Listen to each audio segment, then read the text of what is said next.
Bienvenue à Minuit Mystère. Ce soir, Miss Marple est confrontée à un secret terrifiant sous le village. Une mort soudaine, une ombre menaçante et une vérité que personne n'ose révéler. Écoutez-vous tard le soir ou pendant votre thé du matin. Maintenant, fermez le rideau et laissez le mystère commencer. Le soleil de septembre s'attardait sur St. Mary Mead, répandant une lumière dorée sur la verdure de l'église, où battait son plein la fête annuelle des récoltes. Des tables avaient été dressées avec des pots de miel, des pains croustillants et des pommes soigneusement polies, scintillantes comme des joyaux. Les enfants se précipitent entre les stalles, serrant des bonbons à 1 sou, tandis que leur mère s'occupe de la disposition des fleurs au pied de la chaire. Le village avait toujours misé sur l'apparence, et cette année ne fit pas exception. L'église, avec son haut clocher gris qui projetait une ombre étirée sur la place, était au cœur des réjouissances de la journée. Ces cloches avaient sonné joyeusement ce matin-là, appelant les fidèles au culte, et maintenant, ils semblaient observer en silence les rires et les bavardages. Parmi la foule, Miss Jane Marple était confortablement assise sur un banc en bois, les mains soigneusement jointes sur son sac à main noir. Elle arborait son expression habituelle de politesse attentionnée, même si son regard perçant ne manquait rien des regards inquiets du jeune vicaire sur ses ouailles, de la langue acérée de Madame Priest Ridley corrigeant la disposition des chrysanthèmes et du visage rouge du colonel Denham après son 3e verre de cidre. Autant de scènes villageoises parfaitement ordinaires, mais Miss Marple savait mieux que quiconque avec quelle rapidité l'ordinaire pouvait devenir extraordinaire. La journée se poursuit avec tombola, discours et remise de prix. Pourtant, à la tombée de la nuit et l'allumage des lanternes, un malaise s'insinua. La chorale se rassemblait pour les vêpres, lorsqu'un cri strident retentit derrière la porte de la sacristie. Les conversations s'interrompirent. Quelqu'un laissa tomber un plateau de tasse. Une vague de murmures parcourt la foule. C'est Madame Clegg, la femme de ménage, qui s'est écriée, les mains tordues, pâle comme du lait. « Oh là là, c'est Monsieur Howard, le beau !» s'exclama-t-elle. Il est allongé par terre, immobile. La stupeur fut immédiate. La joyeuse fête se transforme en confusion tandis que les gens se ruent vers la sacristie. Le révérend Leonard Goodwin, jeune et sérieux, tenta de rétablir l'ordre, mais en vain. La foule s'avança, avide d'aperçus, bourdonnant de spéculations avant même que les faits ne soient bien connus. Miss Marple, quant à elle, ne se pressait pas. Elle se leva avec un calme prudent et suivit les autres à l'intérieur. Ce qu'elle vit suffisait à faire taire les plus bruyants.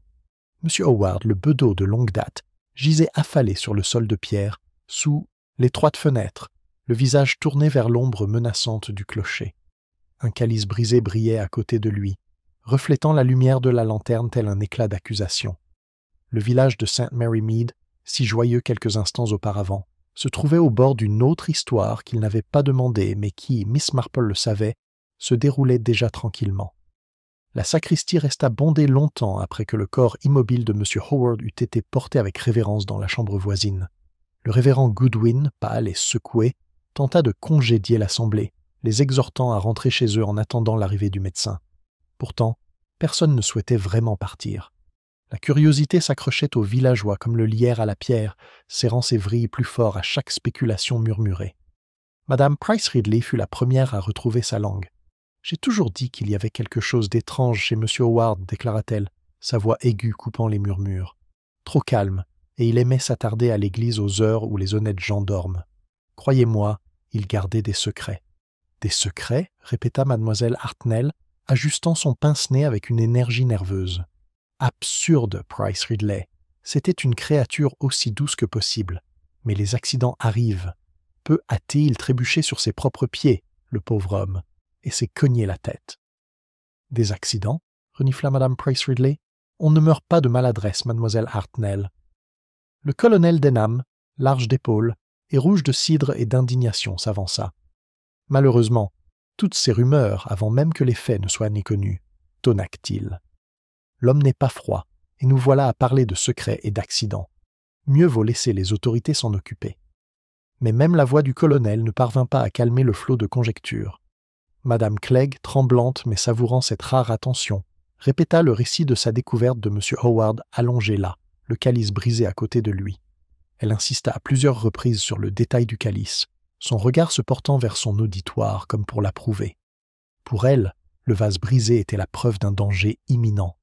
Le docteur Haydock, appelé promptement, arriva bientôt et se fraya un chemin à travers la foule. Il se pencha sur le corps avec un détachement professionnel, murmurant entre ses dents en examinant le visage blême du bedeau. Finalement, il se releva, les sourcils froncés. « Étrange », murmura-t-il. « Très étrange, en effet. »« Qu'y a-t-il, docteur » demanda le révérend Goodwin en se tordant les mains. Était-ce son cœur ? Le médecin hésita. Presque. Son cœur était en assez bonne santé, à ma connaissance. Mais il secoua la tête. Il faut attendre des examens plus approfondis.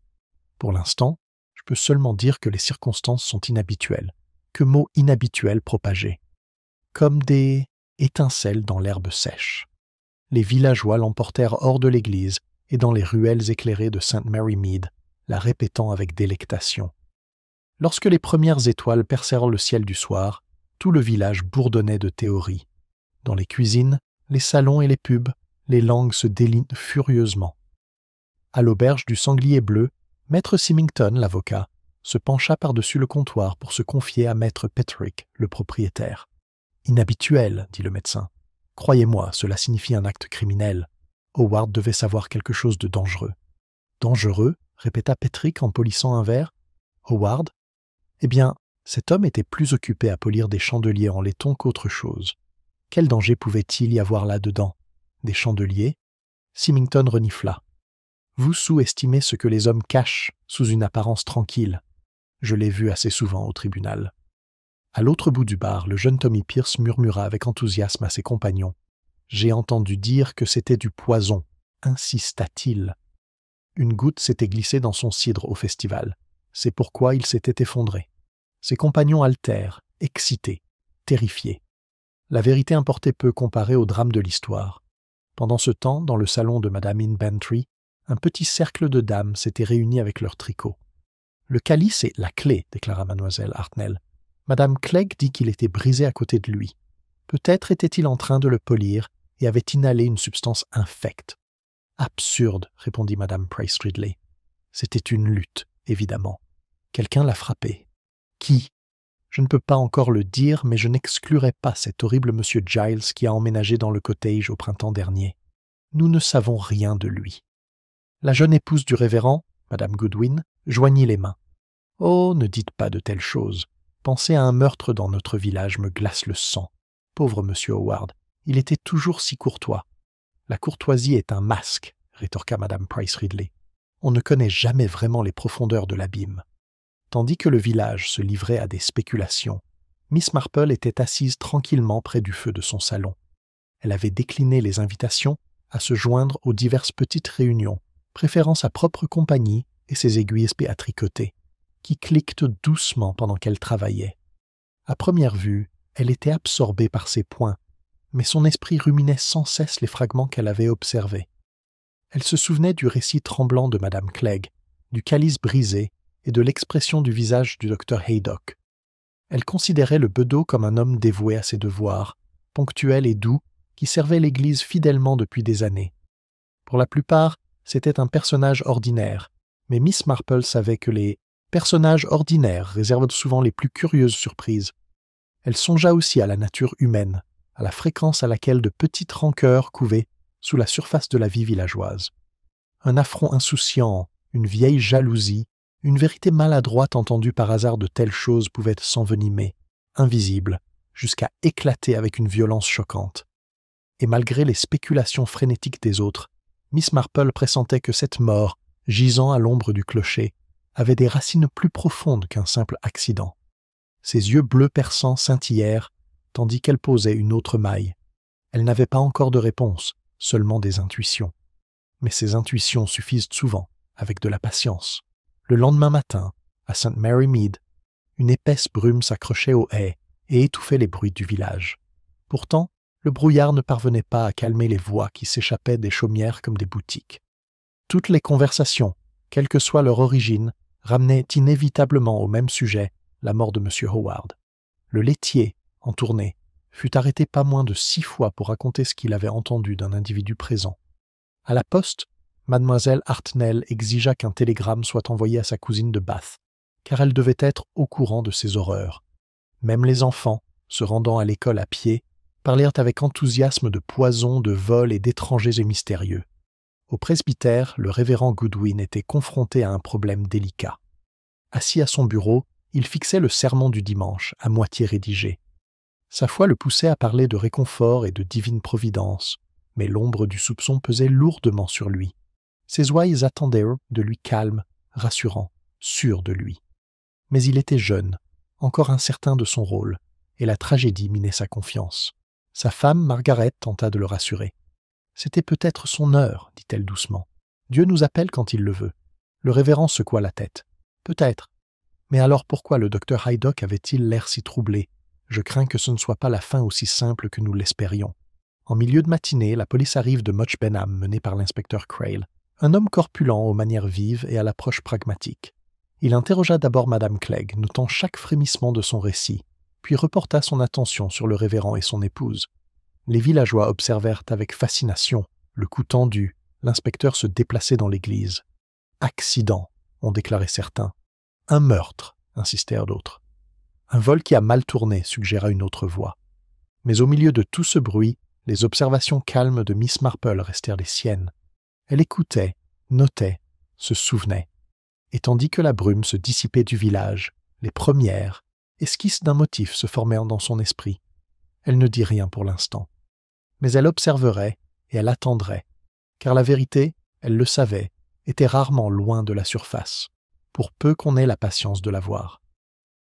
La brume s'accrocha obstinément à St. Mary Mead tout au long du jour suivant, comme si le village lui-même souhaitait garder ses secrets secrets.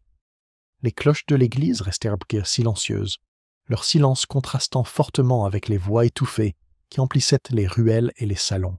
Où que l'on se tourne, la conversation revenait toujours à la mort de M. Howard, échafaudant des théories toujours plus élaborées, toutes plus fantaisistes les unes que les autres. L'inspecteur Crail avait déjà fait sentir sa présence dès le matin. Il s'installa dans la sacristie où le bedeau était tombé et en fit le centre des opérations. Avec son épais carnet et son ton brusque, il dégageait une autorité qui impressionne certains et irritait d'autres. Les villageois, bien que respectueux, le considèrent avec suspicion, car l'inspecteur Crail était un étranger, et des étrangers ne pouvaient saisir le réseau complexe de relations et de rancunes qui sillonne St. Mary Mead. Miss Marple, quant à elle, vaquait à ses occupations avec la même discrétion que d'habitude. Elle s'arrêta chez l'épicier pour récupérer son paquet de thé et de biscuits, échangea quelques mots polis avec le boucher au sujet de la hausse du prix du mouton, puis retourna flâner dans la rue principale, son sac à tricot se balançant doucement au bras. Aux yeux de tous, elle apparaissait comme d'habitude, vieille fille distinguée qui occupait son temps avec de petites tâches ménagères. Pourtant, sous son air calme, ses pensées se tournaient sans cesse vers M. Howard. Chez l'épicier, elle avait entendu Mme Price Ridley dire à M. Symington que le bedeau avait été aperçu 2 jours auparavant, parlant à voix basse à un inconnu près du portail du cimetière. Un grand individu en habit sombre, avait-elle insisté. Pas l'un des nôtres, j'en suis sûr. M. Symington avait hoché la tête solennellement, mais Miss Marple avait remarqué la faible lueur dans son regard, celle d'un homme heureux d'entendre quelque chose qui confirmait ses soupçons de conspiration. Mademoiselle Marple avait soigneusement gardé cette remarque. On ne sait jamais quel morceau pourrait convenir plus tard. La police n'a pas perdu de temps pour convoquer le docteur Haydock afin d'obtenir une déclaration plus formelle. Le médecin, robuste et pragmatique, n'appréciait guère d'être impliqué dans des affaires officielles. Pourtant, son récit était assez franc. Howard n'était pas mort de cause naturelle, hâtait s'il déclarait à l'inspecteur Crail. Il présentait des ecchymoses à l'arrière du crâne et une marque à la tempe suggérant un coup. Pas concluant, certes, mais très suggestif. La nouvelle se répandit avant midi. « Un dias, coup dur », murmurèrent les gens, scandalisés. Le temps qu'elle parvienne à la poste, le détail s'était transformé en plusieurs coups, cruels et délibérés. Miss Hartnell le raconta avec une telle délectation qu'on aurait dit un passage d'un de ses romans à sensation préférée. Et l'ombre s'épaissit sur le village. Miss Marple, réglant ses factures au même guichet, ne fait aucun commentaire. Elle se contenta de demander sa monnaie en petites pièces, souriant doucement en les glissant dans son porte-monnaie. Pourtant, son esprit s'attarda sur le détail de la contusion. On oubliait souvent combien un simple coup, porté avec précipitation ou désespoir, pouvait facilement avoir des conséquences fatales. Elle l'avait constaté des années auparavant, dans un village voisin, lorsqu'une dispute à propos de poules s'était soldée par la mort d'un homme près de son poulailler. Ce n'était pas toujours la méchanceté qui menait à la tragédie, mais plutôt une colère soudaine, une poussée imprudente, une main trop lourde. Dans l'après-midi, l'inspecteur Crail commença sa tournée, visitant les chaumières et les maisons pour interroger les villageois. Il posait des questions directes, son crayon griffonnant rapidement la page. La plupart des gens répondaient avec indignation à l'idée que des soupçons puissent peser sur eux. Certains, cependant, semblaient presque impatients de partager ce qu'ils savaient ou pensaient savoir. Le colonel Denham insista pour recevoir l'inspecteur dans son bureau où des carafes étaient reprêtes. Howard était un homme plutôt bien, déclara le colonel. Il n'avait pas le sens de la conversation, mais il assurait le bon fonctionnement de l'Église. Je ne vois pas comment quiconque puisse souhaiter sa mort. Pourtant, Miss Marple, ayant plus tard des nouvelles de Madame Bantry, remarqua que le colonel avait évité de parler de l'incident survenu lors de la fête, où Howard lui avait refusé l'accès à la sacristie, invoquant un règlement de l'Église. Le colonel avait alors fulminé et le bedeau était resté ferme. Une petite affaire, peut-être, mais d'après la longue expérience de Miss Marple, les petites choses laissaient souvent de grandes ombres. Chez Madame Bantry, l'inspecteur reçoit un flot de ragots déguisés en informations. Madame Bantry elle-même, expansive et désireuse de se rendre utile, répéta les histoires des prétendues excentricités d'Howard, son habitude de se rendre au cimetière la nuit, son penchant à enregistrer les noms des registres paroissiaux, son polissage méticuleux du calice et des chandeliers. « Ce sont toujours les plus discrets, inspecteur, » conclut-elle d'un air triomphant. « Il se pourrait bien qu'il ait caché quelque chose depuis le début. » Miss Marple, venue apporter un pot de confiture de framboise, écoutait poliment. Elle ne manqua pas le léger sourire qui caressa les lèvres de l'inspecteur Crail amusement ou irritation. Elle l'ignorait. Mais elle remarqua aussi qu'il notait soigneusement chaque mot dans son carnet. D'après elle, les policiers sous-estiment souvent la valeur des ragots. Ils les notaient parce que la procédure l'exigeait, mais ils les pesaient rarement à leur juste valeur. Et pourtant, les ragots, comme la fumée, étaient souvent signe d'incendie. Ce soir-là, Miss Marple fut invitée à prendre le thé avec Madame Goodwin au presbytère. Margaret Goodwin tremblait encore, ses mains tremblant nerveusement au-dessus des tasses. « C'est épouvantable, Miss Marple, tout simplement épouvantable, dit-elle. Pensez qu'une telle chose puisse arriver ici. Pauvre Monsieur Howard, il était si fiable. Léonard est hors de lui. Il craint que la congrégation ne le lui reproche. » Le regard de Miss Marple s'adoucit. « Votre mari est jeune, ma chère, et porte une lourde responsabilité. On ne lui en voudra pas, même si, dans leur chagrin, on peut dire des bêtises. La mort de M. Howard n'est pas imputable au vicaire. » Margaret soupira. « Mais pourquoi lui souhaiterait-on du mal? Il était si inoffensif. » Miss Marple prit une gorgée de thé, son regard s'arrêtant brièvement sur le chêne poli de la table du presbytère. « Ce sont souvent les personnes inoffensives qui tombent sur des vérités blessantes, » murmura-t-elle. « Il faut se demander ce que savait M. Howard, et qui pourrait être troublé par cette connaissance. » Margaret parut surprise, mais avant qu'elle puisse répondre, le vicaire lui-même entra, l'air grave. Il fait un signe de tête poli à Mademoiselle Marple, mais sans perdre une seconde. Il était clair que le fardeau pesait lourd sur lui, et il n'avait guère l'énergie de spéculer. Miss Marple respecta son silence. Elle avait connu de nombreux ecclésiastiques qui portèrent le deuil de leurs paroissiens comme s'il s'agissait du leur. Plus tard, rentrant chez elle sous le crépuscule qui s'épaississait, Miss Marple laissa ses pensées vagabonder. Les lumières du village brillaient chaleureusement à travers les fenêtres des chaumières. Mais sous ce confort apparent, elle sentait la tension monter. Chaque mot murmuré, chaque rumeur, chaque regard en coin, était un fil supplémentaire dans le tissu des soupçons. Elle se souvint de l'insistance répétée de Madame Clegg sur le calice brisé. Pourquoi le mentionnait-elle avec tant d'insistance? Était-ce parce que cette vision l'avait choquée, ou parce qu'elle y trouvait une signification? Ou peut-être parce qu'elle voulait que les autres y croient? Miss Marple sourit faiblement. On insistait rarement sur des détails sans raison, même si cette raison n'était pas toujours celle qu'on imaginait. Et puis il y avait l'étranger à la porte du cimetière. Les villageois remarquaient toujours les étrangers. Ils étaient comme des cailloux jetés dans un étang calme, dont les ondulations se propagent vers l'extérieur. Pourtant, les étrangers étaient souvent des fantômes commodes sur lesquels accrochaient ses peurs. Miss Marple ne doutait pas que cette mystérieuse silhouette deviendrait plus une ombre qu'une réalité une fois mise à l'épreuve. Mais pour l'instant, elle ne dit rien. Elle continuerait d'écouter, d'observer, de ramasser les miettes que les autres oubliaient. La vérité, elle le savait, se trouvait rarement dans les déclarations, mais dans les hésitations, les rires nerveux, les remarques désinvoltes qui passaient inaperçues. En arrivant au portail de son jardin, elle s'arrêta, jetant un coup d'œil au clocher qui se découpait faiblement dans le ciel nocturne. Son ombre couvrait le village, et quelque part dans cette ombre se trouvait la réponse. Miss Marple resserra son châle sur ses épaules et entra. Demain apportera d'autres discussions, d'autres révélations, peut-être même d'autres tragédies. Mais elle serait prête, car elle avait déjà commencé à apercevoir le vague dessin d'une maille se former discrètement sur un tricot, et, bien assez tôt, elle prendrait forme. Le lendemain, l'aube s'éclaircit, la brume se levant enfin de Sainte-Mary-Mead, même si l'ambiance du village restait pesante.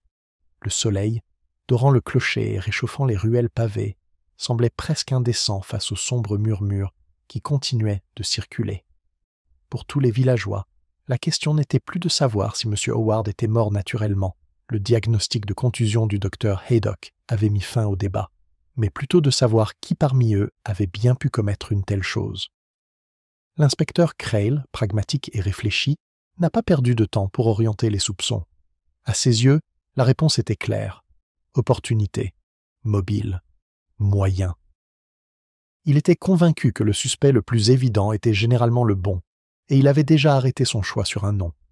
Madame Clegg annonçait ce matin-là au sergent Wilkins, son assistant sérieux mais dénué d'imagination est trop bien placé. Elle a découvert le corps, insiste pour mentionner le calice et a régulièrement accès à la sacristie. Les femmes de ménage en savent toujours plus qu'elles ne l'avouent. Le sergent Wilkins hocha la tête avec docilité, même si ses sourcils se froncèrent. « Elle est nerveuse, monsieur. Elle a l'air plus effrayée que coupable, à mon avis. » Crail renifla. La peur est souvent un signe de culpabilité. On verra bien. Madame Clegg fut convoquée pour interrogatoire à la salle paroissiale, et la moitié du village s'arrangea pour être à proximité lorsqu'elle arriva, pâle et tremblante, les cordons de son tablier flottant au vent. Miss Marple, qui livrait par hasard un panier de pommes pour la collecte des récoltes, observait depuis le coin de la pièce avec son air habituel de calme et d'innocuité. Les questions de l'inspectrice étaient directes. Pourquoi était-elle entrée dans la sacristie?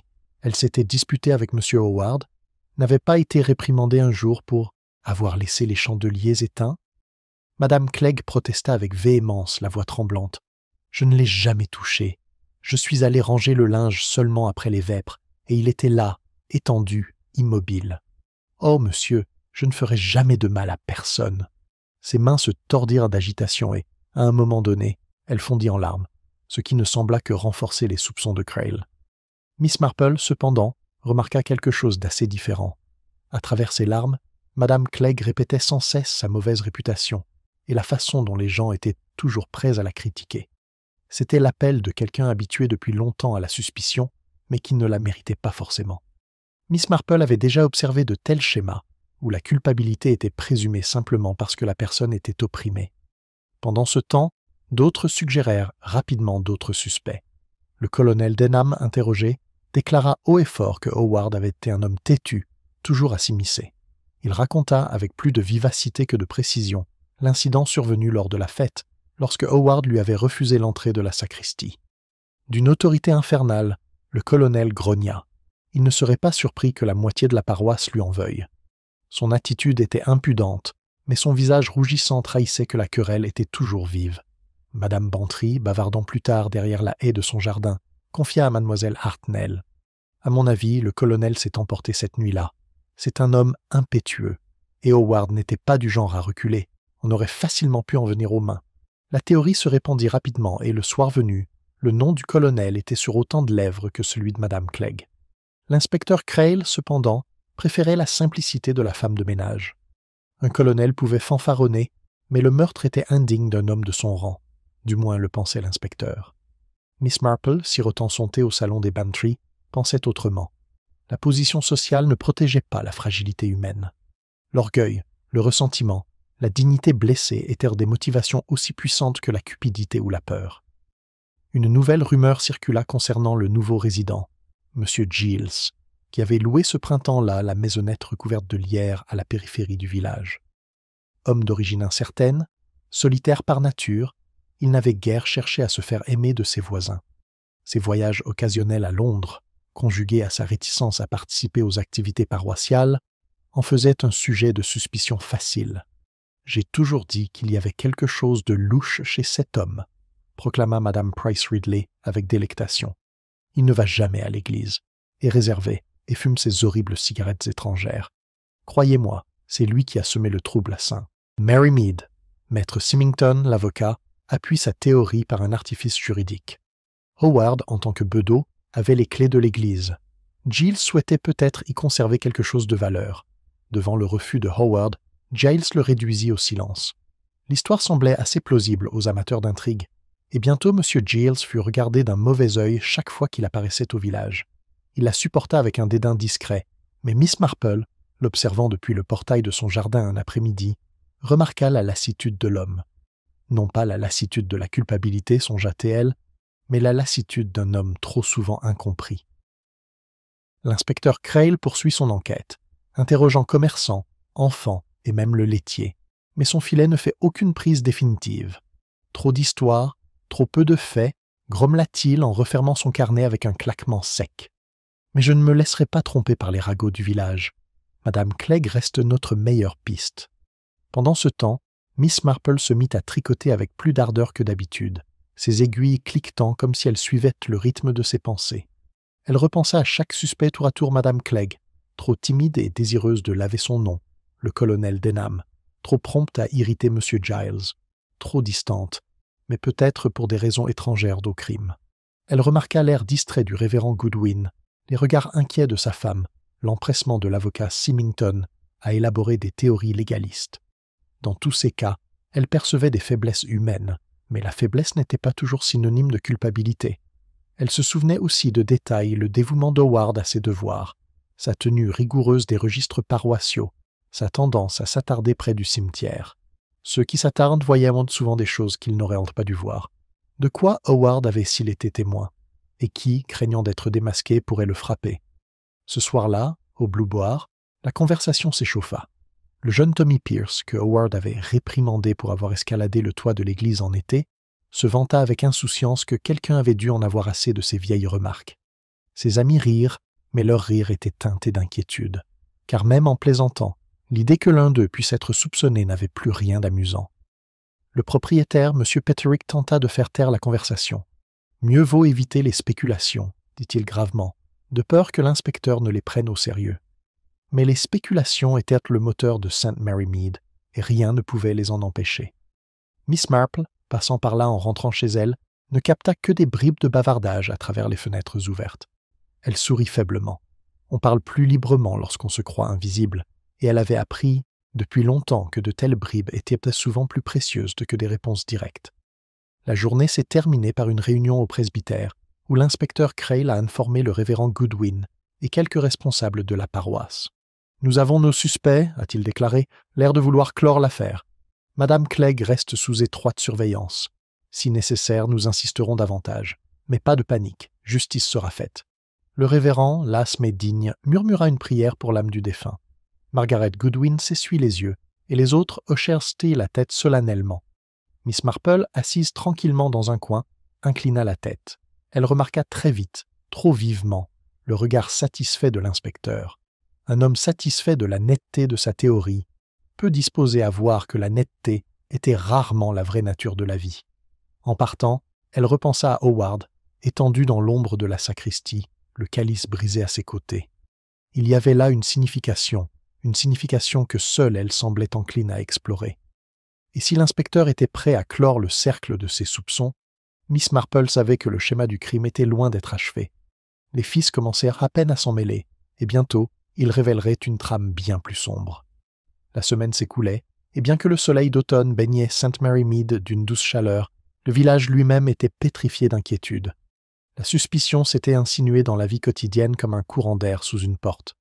Les voisins, qui autrefois échangeaient amicalement des ragots, se regardaient désormais avec circonspection. Même le bruit routinier du chariot à lait ou les salutations enjouées du facteur semblent étouffées sous l'ombre du clocher. L'inspecteur Crail n'avait pas encore procédé à une arrestation, mais sa conviction que Madame Clegg était la coupable la plus probable demeurait inébranlable. Il la convoqua à plusieurs reprises pour l'interroger, la faisant fondre en larmes à chaque fois, et la vue de sa silhouette affaissée tandis qu'elle s'élançait dans le chemin ne fit qu'augmenter les spéculations parmi les villageois. Il n'y a pas de fumée sans feu, observa Madame Price Ridley avec sa délectation habituelle. Mais Miss Marple, qui croisa Madame Clegg un après-midi près du cimetière, pensa autrement. Les mains de la femme de ménage étaient rouges et irritées à force de frotter, ses yeux gonflés à force de pleurer. « Ils ne me croiront jamais, Miss Marple, » murmura-t-elle en serrant le bras de la femme plus âgée. « Quoi que je dise, ils pensent que j'ai réussi, mais je n'ai jamais levé la main sur ce pauvre Monsieur Howard. Il était strict avec moi, certes, mais juste. » Miss Marple lui tapota doucement la main. « La vérité a une façon de se révéler, Madame Clegg. Il faut être patiente. » Pourtant, tandis qu'elle avançait, son esprit s'agita. Elle avait appris depuis longtemps que l'innocence se révélait souvent non pas par de grandes protestations, mais par de petites supplications sincères. Les paroles de Madame Clegg expriment un désespoir sincère, non un calcul. Ce soir-là, Miss Marple assiste aux vêpres. L'église était plus silencieuse que d'habitude, l'assemblée étant à la fois effrayée et curieuse. Le révérend Goodwin prononça son sermon avec un calme forcé, la voix assurée mais sans sa chaleur habituelle. Alors que le dernier cantique s'éteignait, Miss Marple s'attarda sur son banc, laissant les autres sortir avant elle. La porte de la sacristie restait close, mais son regard s'y étendit avec une insistance silencieuse. C'est alors qu'elle remarqua quelque chose d'aussi intime que la plupart l'auraient ignoré. Sur le sol en pierre, près de la balustrade du chœur, une fine trace de cire attira son regard. Elle se pencha, visiblement inquiète, pour récupérer son mouchoir tombé, tout en examinant la trace. Elle était pâle, presque translucide, mais il s'agissait indéniablement de cire de bougie. Pourtant, son emplacement la laissait perplexe. Les cierges de l'autel avaient été soigneusement entretenus, leur cire étant confinée à leur support. Cette petite goutte se trouvait hors de portée des bougies. Miss Marple se redressa lentement, le visage calme. La présence de cire dans un tel endroit ne pouvait être due au hasard. Cela suggérait que quelqu'un avait transporté une bougie ou quelque chose d'inapproprié. Elle rangea cette observation avec autant de soin qu'on range un bout de papier dans un livre de prière. Plus tard, dans la soirée, tandis qu'elle tricotait dans son salon, Miss Marple repensa à la cire. Ce n'était pas seulement sa présence qui m'intriguait, mais l'idée que quelqu'un se trouvait dans l'église, se déplaçant là où il ne fallait pas, peut-être la nuit.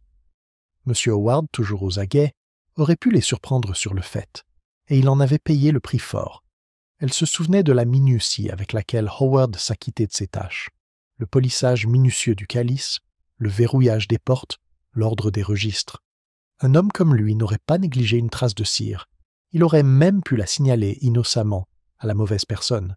Cette remarque, soupçonnait Miss Marple, aurait pu sceller son destin. Le lendemain, les rumeurs se multiplièrent.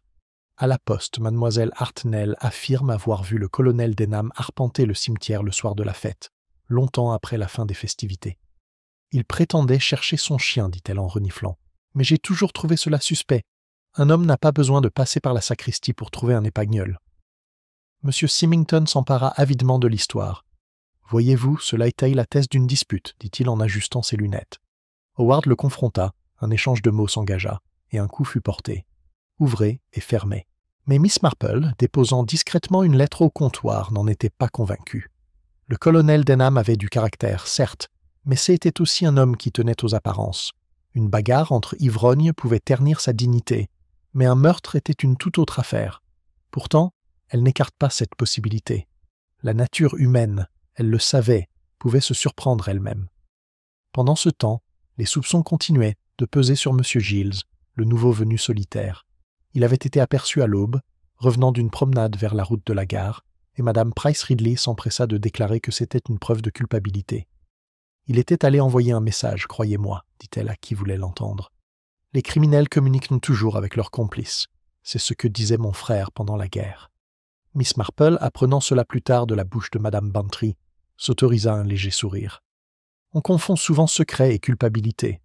M. Giles avait peut-être des raisons pour ses promenades solitaires, des raisons qui n'avaient rien à voir avec la criminalité.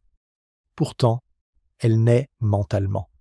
La cire sur le sol du chœur suggérait la présence d'un étranger dans l'église, et elle ne pouvait encore exclure personne. L'inspecteur Crail, cependant, ne se laissa pas impressionner par de telles subtilités. De la cire de bougie, railla-t-il lorsque Miss Marple en fit doucement mention, formulée comme une réflexion plutôt qu'une accusation. Hors sujet, l'endroit est rempli de bougies. La cire s'infiltre partout. Son ton exprimait la fermeté d'un homme peu enclin à se laisser troubler par des broutilles. Mais les yeux bleus de Miss Marple pétillaient faiblement. Des broutilles, elle le savait, étaient souvent les fils conducteurs qui éclairaient un mystère.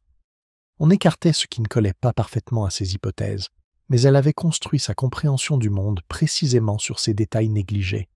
Si de la cire se trouvait là où aucune bougie n'aurait dû se trouver, cela signifiait que quelqu'un s'était déplacé furtivement, transportant peut-être de la lumière pour dissimuler ses actions. Et Howard, le prudent Howard, l'aurait peut-être remarqué. Cet après-midi-là, elle flâna dans le cimetière. Les pierres tombales se dressaient solennellement sous le soleil d'automne, leurs inscriptions adoucies par le temps. Près de la porte de la sacristie, elle s'arrêta, examinant le sol. L'herbe était foulée plus violemment que d'habitude, mais cela pourrait s'expliquer par la foule le soir de la découverte. Pourtant, un détail retint son attention, une fine éraflure dans la terre près du seuil, comme celle d'une botte hâtivement tirée. Elle était désormais ténue, presque effacée par les intempéries et les pas, mais Miss Marple la marqua dans sa mémoire. On court rarement sans encombre quand on est submergé par la peur. En se retournant pour partir, elle rencontra Margaret Goodwin, venue avec un petit panier de fleurs. Le visage de la jeune femme était pâle, ses yeux troublés. « Mademoiselle Marple, dit-elle doucement, je dors à peine la nuit. C'est terrible de penser qu'il y a un meurtrier parmi nous. » Miss Marple posa doucement la main sur son bras. « Le mal est rarement caché chez les étrangers, ma chère. Il est généralement plus proche qu'on ne le pense, ancré dans la vie quotidienne. C'est pourquoi il est si difficile à voir. » Margaret frissonna, mais le ton de Miss Marple était calme, presque apaisant. Cette nuit-là, tandis que le village s'enfonçait péniblement dans l'obscurité, Miss Marple s'assit de nouveau à sa fenêtre, contemplant la silhouette floue du clocher. La cire, les raflures, le calice brisé étaient autant de pièces d'un puzzle. Pour d'autres, n'était-ce rien. Pour elle, elle murmurait la faiblesse humaine, la folie, les petits gestes qui trahissent la vérité cachée.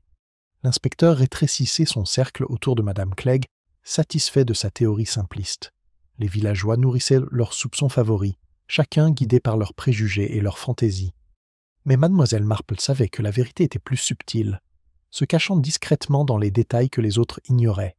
Elle s'adossa à sa chaise, aiguilles à tricoter en main, et laissa ses pensées filer comme un fil entre ses doigts. Un motif se dessinait, encore flou, incomplet, mais indéniable pour quelqu'un qui avait passé sa vie à observer les petites trahisons de la nature humaine. Bientôt, elle le savait. Les ombres projetées par le clocher s'allongeaient, et dans leur allongement, la vérité se révélerait. Bien que la cire sur le sol du chœur et les raflures près de la porte de la sacristie persistaient dans l'esprit de Miss Marple, le village lui-même était bien plus préoccupé par d'autres affaires, réelles et imaginaires, désormais révélées au grand jour par la force des ragots. Car à St. Mary Mead, rien n'attirait autant la curiosité que l'idée que quelqu'un, quelque part, cachait quelque chose. Et la mort de M. Howard n'étant pas élucidée, chaque murmure semblait une preuve de culpabilité. Ce fut Madame Bantry qui, la première, attira les braises. Lors d'une petite réunion dans son salon, soi-disant pour discuter des finances du bazar des moissonneurs, elle se pencha en avant avec une délectation conspiratrice. « Savez-vous, dit-elle à voix basse, bien que personne de l'extérieur ne puisse l'entendre, que M. Howard gardait un tiroir verrouillé dans le bureau de la sacristie. Madame Clegg me l'a dit. Elle a dit qu'il ne laissait jamais personne s'en approcher. Les tiroirs verrouillés, flairés par Madame Price Ridley, sont toujours suspects. On peut se demander ce qu'il souhaitait cacher. Des comptes, peut-être, ou des lettres. Son regard perçant brillait. Je ne serais pas surpris qu'il y ait des scandales. Mademoiselle Hartnell haleta. Des lettres. Vous ne parlez pas de lettres romantiques? La suggestion suffisait à mettre la salle en émoi. Le colonel Denham la repoussa d'un grognement, mais lui-même semblait mal à l'aise. Un scandale dans l'église touchait au cœur même de la respectabilité du village. Ainsi, avant la fin de la soirée, les spéculations avaient transformé M. Howard d'humble bedeau en un homme à la vie secrète, obscure et potentiellement honteuse. Pendant ce temps, l'inspecteur Crail s'empare du tiroir verrouillé avec satisfaction. Il l'ouvrit de force le lendemain matin, accompagné du sergent Wilkins, et n'y découvrit rien de bien extraordinaire. Quelques vieux reçus, des registres paroissiaux et un petit carnet rempli de l'écriture soignée de Howard. Crail, peu impressionné, déclara que cela n'avait aucune importance. Pourtant, Mademoiselle Marple, qui aperçut le carnet plus tard lorsque le docteur Haydock en parle, pensa différemment. Howard avait noté avec un soin méticuleux les dates et les noms des visiteurs de l'église, des familles organisant des funérailles, et même de ceux qui avaient sollicité l'assistance discrète du vicaire. Un tel registre tenu officieusement suggérait que Howard avait l'habitude d'observer plus attentivement qu'on ne le pensait. Les gens qui en remarquent trop, se disait Miss Marple en privé, se retrouvent souvent en danger. On oublie que les bedeaux, comme les femmes de ménage, sont au courant de bien des choses. Et contrairement au vicaire, ils ne sont pas tenus au silence. À midi, une nouvelle rumeur se répandit. M. Symington, s'arrêtant devant le bureau de poste, annonça à un groupe de dames attentives que Howard avait été entendu en train de se disputer avec quelqu'un la veille même de sa mort. Des voix s'élevèrent, près de la porte de la sacristie, et il déclara avec autorité que mon informateur préfère garder l'anonymat, mais je vous assure qu'il est fiable. En quelques heures, beaucoup supposèrent que l'informatrice anonyme était mademoiselle Weatherby, une vieille fille timide qui vivait en face du cimetière. La pauvre mademoiselle Weatherby, surprise par cette attention, admit avoir entendu parler de ce qui se passait. Quelque chose. La voix d'un homme, cinglante de colère, bien qu'elle ne pût jurer à qui elle appartenait. Cela suffisait amplement à faire du colonel Denham le candidat de choix aux yeux de la moitié du village. La querelle au sujet de la sacristie, après tout, restait gravée dans sa mémoire. Avait-elle encore dégénéré, sans que personne ne s'en aperçoive? Pourtant, tous les soupçons ne se portèrent pas sur le colonel. Madame Goodwin, pâle et insomniaque, confie à Madame Bantry qu'elle craignait que cette affaire ne ternisse le ministère de son mari. Léonard ressentit profondément le poids de ses responsabilités, dit-elle en se tordant les mains, et M. Howard était parfois trop insistant, même avec Léonard. Il le corrigeait sur des détails rituels. Mon mari en était plus peiné qu'il ne l'admet. Madame Bantry, qui n'était pas du genre à garder longtemps les confidences, raconta l'histoire avant la tombée de la nuit. Ainsi se répandit la rumeur selon laquelle le révérend Goodwin, dans un accès d'humiliation ou de colère, s'était peut-être heurté à son bedeau. Au crépuscule, les villageois échangeaient des hochements de tête solennels, confirmant qu'on ne peut connaître l'humeur d'un pasteur à huis clos. Miss Marple, écoutant discrètement lorsque le sujet fut abordé au sanglier bleu, ne l'interrompit pas. Elle savait pertinemment avec quelle rapidité les spéculations se transformaient en certitudes dans la vie villageoise. Mais elle savait aussi que la vérité était souvent en contradiction avec les ragots, non pas à l'opposé, mais sans s'y aligner non plus. Elle nota mentalement l'inquiétude de Madame Goodwin. Cela en disait peut-être plus sur sa conscience fragile que sur la culpabilité de son mari. Une autre révélation vint du jeune Tommy Pierce, qui se vanta auprès de ses camarades d'avoir un jour aperçu M. Howard en train de rencontrer secrètement M. Giles à l'orée du terrain communal. Ils parlèrent bas, dit-il avec une importance théâtrale, et Howard parut furieux. L'histoire prend de l'ampleur à chaque récit, jusqu'à ce que, lorsqu'elle parvient à Madame Price Ridley, il ne s'agisse que d'une rencontre clandestine à minuit, avec échange de documents. M. Giles, ainsi acculé par la rumeur, répondit avec un dédain froid aux questions de l'inspecteur Cray. Le bedeau souhaitait discuter des bornes, dit-il. Un sujet fastidieux, mais d'une grande importance pour lui. Crail, insatisfait, le nota. Miss Marple, cependant, tendit l'oreille à l'évocation des bornes. Les conflits fonciers, d'après son expérience, pouvaient engendrer autant d'inimitiés que les querelles d'héritage. Une pierre mal placée pouvait modifier les droits de passage, les pâturages, voire la valeur des propriétés. C'était précisément le genre de sujet banal qui pouvait faire s'entretuer les villageois, même s'il paraissait rarement aussi dramatique que le poison ou les lettres secrètes. À la fin de la semaine, le village s'était divisé en deux camps. Certains étaient convaincus de la culpabilité de Madame Clegg, d'autres de celle du colonel Denham, et d'autres encore murmuraient à propos du nouveau venu Giles. Un plus petit nombre, mené par Madame Price Ridley, s'accrochait à l'idée de lettres scandaleuses et laissait entendre que l'honneur d'une femme était en jeu. Chaque théorie exclut les autres, mais chacune trouve des adeptes fervents. Miss Marple, assise près de sa fenêtre avec son tricot, se laissait submerger par le bavardage. Dans chaque histoire, elle notait non seulement le contenu mais aussi le narrateur, ses motivations pour insister sur certains détails, son empressement à impliquer un voisin tout en excusant un autre. Car Miss Marple savait que les ragots en disaient autant sur le commère que sur le coupable présumé. Elle repensa à la cire sur le sol du chœur, à l'éraflure près de la sacristie et au carnet de notes soigneusement conservé dans le tiroir d'Howard. C'étaient des détails insignifiants, négligée par ceux qui cherchaient des révélations spectaculaires. Pourtant, au cours de sa longue vie, Miss Marple avait vu comment les crimes naissent souvent de racines anodines, une querelle cachée, un affront passé inaperçu, un détail remarqué par la mauvaise personne. Le village pouvait bien jacasser scandales et lettres secrètes, mais elle croyait que la vérité serait plus discrète, plus humble et d'autant plus dangereuse. Le service du dimanche apporte un autre souffle. L'assistance était plus nombreuse que d'habitude, non par piété, mais par curiosité.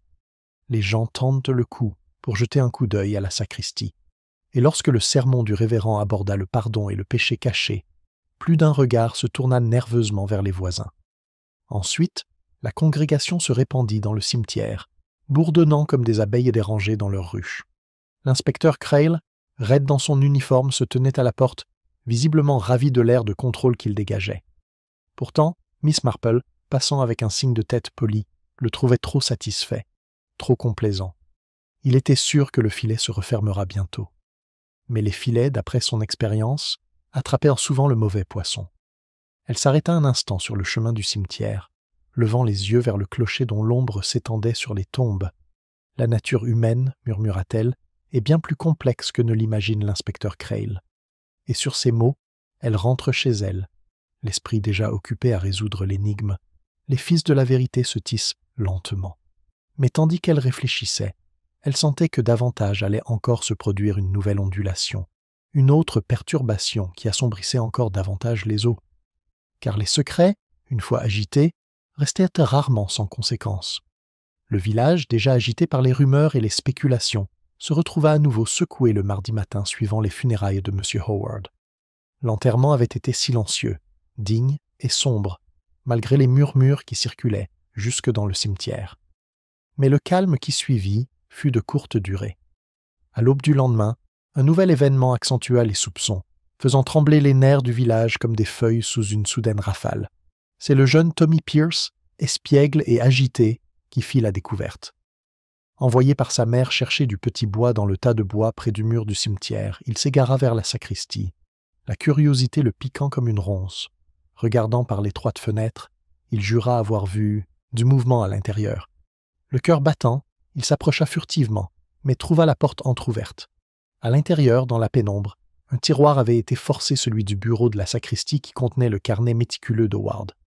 Le carnet lui-même avait disparu. Lorsque le récit passionné de Tommy parvint aux oreilles de Humphreys Ridley et à travers toute la rue commerçante, les faits avaient pris une tournure dramatique. Le meurtrier est revenu pour brouiller les pistes, déclara-t-elle avec délectation. Pourquoi entrer par effraction, sinon pour faire disparaître des preuves compromettantes? L'inspecteur Crail arriva aussitôt, le visage rouge d'irritation. Intervention, marmonna-t-il, des amateurs qui s'immiscent. Il réprimanda le sergent Wilkins pour ne pas avoir posté un agent de police pour la nuit, alors qu'en privé il n'avait pas jugé cela nécessaire. La sacristie, désormais saccagée, se dressait comme un reproche muet à sa confiance. Miss Marple apprit la nouvelle par Madame Bantry, arrivée essoufflée à son cottage avec tous les détails. Imaginez, Miss Marple, on dit que quelqu'un s'est introduit dans la sacristie la nuit dernière, et le carnet de Howard a disparu. Cela prouve bien que ce n'était pas un accident. Quelqu'un craignait ce que contenait ce livre. Miss Marple accueillit la nouvelle avec calme, posant son tricot. « Oui, murmura-t-elle, ce genre de livre recèle souvent plus qu'il n'y paraît à première vue. On sous-estime souvent ce qu'un bedeau remarque. » Madame Bantry, irritée par le ton doux de Miss Marple, insista. « Vous pensez sûrement que cela désigne Giles? C'est lui qui a quelque chose à cacher? Ou peut-être le colonel, même si j'avoue que je préfère que ce soit Giles. Un étranger, après tout. » Miss Marple se contenta de sourire, le regard pensif. Elle ne souhaitait pas troubler les certitudes de Madame Bantry, même si elle envisageait d'autres possibilités. Un cambriolage était audacieux, certes, mais l'audace n'était pas forcément le propre d'un inconnu. Parfois, les actes les plus audacieux venaient de ceux qui se sentaient le plus en sécurité dans un environnement familier. L'inspecteur Crail, arpentant la sacristie avec son carnet, annonce à tous ceux qui l'entendent que ce dernier attentat confirme ses soupçons. Madame Clegg était au courant pour le tiroir, dit-il fermement. Elle a peut-être des complices, ou peut-être est-elle revenue elle-même. Cette femme est désespérée. Mais Miss Marple, qui s'était discrètement glissée à l'intérieur pour examiner la pièce sous prétexte d'offrir des fleurs pour l'autel, remarqua quelque chose que Crail ignora. Par terre, près du bureau, À moitié dissimulé par le pied d'une chaise, gisait un petit bout de papier. Elle se baissa ostensiblement pour ajuster sa chaussure et le ramassa discrètement. Plus tard, chez elle, elle l'examina à la lumière d'une lampe. C'était un coin déchiré du carnet de Howard, marqué de son écriture soignée et distinctive. Les mots qui y étaient inscrits étaient fragmentaires mais intrigants. Miss Marple se rassit dans son fauteuil, le journal entre les doigts. Jeudi, Frontière, Giles, Denham. Les mots s'imbriquent dans le schéma qui se formait dans son esprit, resserrant des fils qu'elle avait déjà remarqués. Bournes, querelle du colonel Denham, réunion secrète de M. Giles, tout était là, condensé en un seul fragment de preuve. Elle sourit faiblement. Même le voleur le plus audacieux parvenait rarement à tout emporter. Dans l'après-midi, le village vibrait de tension. Le colonel Denham, furieux d'entendre son nom lié au carnet d'Howard, interpella l'inspecteur Crail dans la rue principale. « Absurdité! Mon nom dans les gribouillis d'un imbécile !» rugit-il, attirant la foule. Howard était méticuleux, certes, mais il se trompait s'il me croyait mêlé à des querelles foncières. Je ne laisserai pas ma réputation traîner dans la boue. Madame Price Ridley, toujours prête à saisir l'occasion, répéta son éclat à qui voulait l'entendre, agrémentant le récit d'une description de son regard hagard et de son tempérament violent. Pour beaucoup, cela ressemblait davantage à un aveu qu'à un démenti. Pendant ce temps, M. Giles restait discret, ses promenades solitaires attirant plus que jamais l'attention. « Il nous évite parce qu'il sait que nous savons », murmura mademoiselle Hartnell. La réserve silencieuse du nouveau venu était devenue, dans l'imaginaire villageois, le masque de la culpabilité. Miss Marple passe la soirée avec le docteur Haydock qui était passé à son cottage après avoir rendu visite à un patient. Il était las, irrité par l'entêtement de l'inspecteur. « Crail est convaincu que c'est la femme de ménage ou un vagabond », dit-il en sirotant le thé servi par Miss Marple. « Mais je vous le dis, Jane, il y en a plus que ça. » Howard avait des ennemis, même s'il semblait discret. Il se mêlait de tout, fourrait son nez là où il ne fallait pas. Je l'avais prévenu une fois. Vraiment ? Le regard de Miss Marple s'aiguisa, mais son ton reste doux. Quel genre d'interférence ? Le médecin haussa les épaules. Des broutilles, surtout. Il corrigeait des comptes, marmonnait à propos de conflits de limites, se demandait pourquoi certains paroissiens se réunissaient là où il le faisait. Il en remarquait trop. Un homme comme lui marche sur ses pieds sans le vouloir. Miss Marple hocha la tête, ses aiguilles à tricoter claquant doucement. Et les orteils, une fois piétinés, peuvent parfois se déchaîner. Le lendemain matin prit une tournure encore plus sombre. La rumeur se répandit que maître Symington, l'avocat, avait reçu une note anonyme glissée sous la porte de son bureau. Son message, griffonné grossièrement, était bref, teste-toi de la dispute, sinon tu le rejoindras. La menace électrisa le village. Enfin, la preuve d'une malveillance, d'un danger qui rôdait encore parmi eux, était là. Symington, pâle et bouleversé, montra le mot à l'inspecteur Crail qui déclara aussitôt qu'il s'agissait de l'œuvre d'une femme désespérée. Une fois de plus, il tourna son regard vers Madame Clegg, dont les protestations larmoyantes devenaient chaque jour plus pitoyables. Mais Miss Marple, à qui Madame Bantry montra discrètement le billet, observa le papier et l'encre avec intérêt. « Curieuse », murmura-t-elle, remarquant le pli caractéristique, la légère odeur de tabac. Ce ne sont souvent pas les mots eux-mêmes qui comptent, mais la manière dont ils sont écrits. À présent, la peur s'emparait de St. Mary Mead plus que la curiosité. Le cambriolage, le carnet volé, la menace anonyme, tout cela témoignait d'un criminel toujours actif, toujours aux aguets. Les villageois verrouillant leurs portes plus tôt dans la nuit, les volets fermés pour empêcher d'imaginer des intrus. Les mères gardèrent leurs enfants plus près de chez elles, et même le sanglier bleu voyait moins de clients, car personne n'aimait s'attarder dehors après la tombée de la nuit. Miss Marple, cependant, continuait ses promenades tranquilles, son sourire serein désarmant tout soupçon. Aux yeux de ceux qui la rencontraient, elle apparaissait simplement comme la gentille vieille dame qu'elle avait toujours été. Mais en vérité, elle rassemblait chaque remarque, chaque regard, chaque détail oublié. La cire sur le sol, les raflures près de la porte, le morceau déchiré contenant les notes minutieuses d'Howard, tout cela formait la silhouette ténue mais précise de la vérité. Elle n'avait pas encore une vue d'ensemble, mais elle en sentait la présence, comme un motif à moitié tricoté, et elle savait que, bientôt, un autre fil se tendrait, avec des conséquences peut-être plus graves que ce que le village osait imaginer. Le message adressé à M. Symington avait déstabilisé le village plus que n'importe quel sermon ou assurance policière n'aurait pu apaiser. La peur pesait désormais sur St. Mary Mead comme la brume du soir. Les villageois regardent par-dessus leur épaule, verrouillant leurs portes avant le crépuscule et chuchotent encore plus fiévreusement par-dessus les clôtures des jardins. L'idée que le tueur circulait encore librement parmi eux transformait la suspicion en quasi-panique.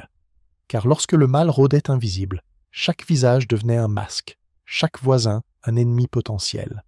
L'inspecteur Crail, toujours fixé sur Madame Clegg, annonça d'un ton sévère que l'étau se resserrait. Pourtant, les preuves étaient minces, et ses fanfaronnades ne suffirent pas à apaiser.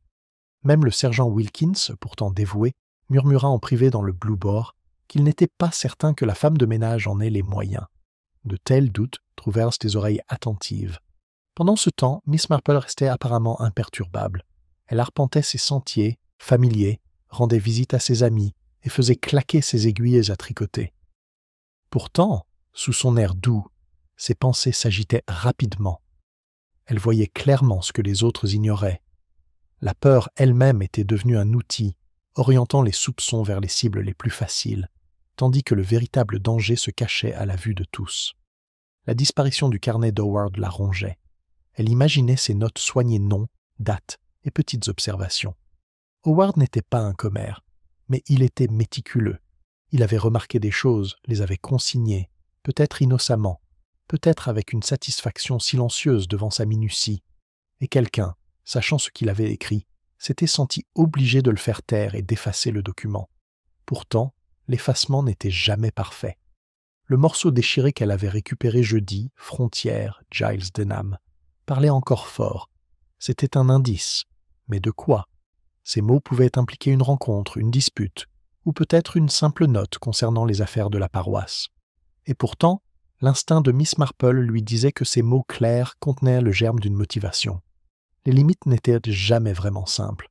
Elles marquaient l'orgueil, la possession et le ressentiment. Transgresser, même en pensée, pouvait réveiller une colère longtemps latente. Mercredi après-midi, une nouvelle secousse a parcouru le village. Monsieur Gilles, le nouveau venu solitaire, fut découvert absent de sa chaumière. Ses volets étaient fermés, le portail verrouillé. Aussitôt, la rumeur se répandit. « Il s'est enfui !» s'écria Madame Price Ridley triomphalement. « Les coupables fuient toujours !» Elle ne perdit pas de temps à répandre la nouvelle, si bien qu'à l'heure du thé, la moitié de la paroisse crut que Gilles avait disparu pour de bon. En vérité, Giles avait simplement pris le premier train pour Londres et était revenu le soir, un journal sous le bras et l'air las et irrité. Il ne donne aucune explication, ce qui ne fait qu'accroître les soupçons. Le colonel Denham se moqua des murmures, et pourtant on l'entendit lui-même s'adresser au sanglier bleu d'un ton sombre. Si ce type est innocent, pourquoi rôde-t-il sans cesse comme un renard? Miss Marple observa attentivement Giles à son retour. Son expression n'était pas celle d'un homme coupable et paniqué, mais celle d'un homme habitué depuis longtemps aux malentendus. Elle songea à la facilité avec laquelle les villages traitaient les étrangers de méchants, parce qu'ils ne savaient rien d'eux, parce que c'était pratique. Mais la pratique, se rappela-t-elle, n'était pas vraie. Le soir même, Madame Goodwin arrive discrètement au cottage de Mademoiselle Marple, son visage pâle encadré par la lumière de la lampe. « Je ne sais pas pourquoi je vous dérange, dit-elle d'une voix tremblante, mais je ne peux pas parler à Léonard. Il est déjà trop accablé. » Mademoiselle Marple, et si quelqu'un pensait que sa voix était muette? Miss Marple croisa doucement ses mains. « Ma chère, les gens pensent toutes sortes de choses quand ils ont peur. Cela ne les rend pas vrais. » Mais Howard le corrigea, murmura Margaret. « Au-delà des prières, des rituels, des plus petites choses. » Léonard supporta patiemment, mais je vis sa détresse. Et maintenant, son nom est murmuré comme s'il était méchant. Le regard de Miss Marple s'adoucit. Méchant, certes, mais banal. On préfère souvent accuser l'autorité la plus proche, mais votre mari n'est pas homme à frapper sous le coup de la colère. Je l'ai observé. Il porte son fardeau en silence. C'est là sa faiblesse, mais pas sa culpabilité. Margaret pleura de soulagement, et Miss Marple lui offrit du thé. Pourtant, lorsque la jeune femme partit, Miss Marple resta pensive, car la peur de Margaret, bien qu'infondée, révélait un climat de suspicion qui se développait comme une mauvaise herbe, et les mauvaises herbes, laissées sans contrôle, étouffèrent bientôt tout le reste. Jeudi, un autre choc survient.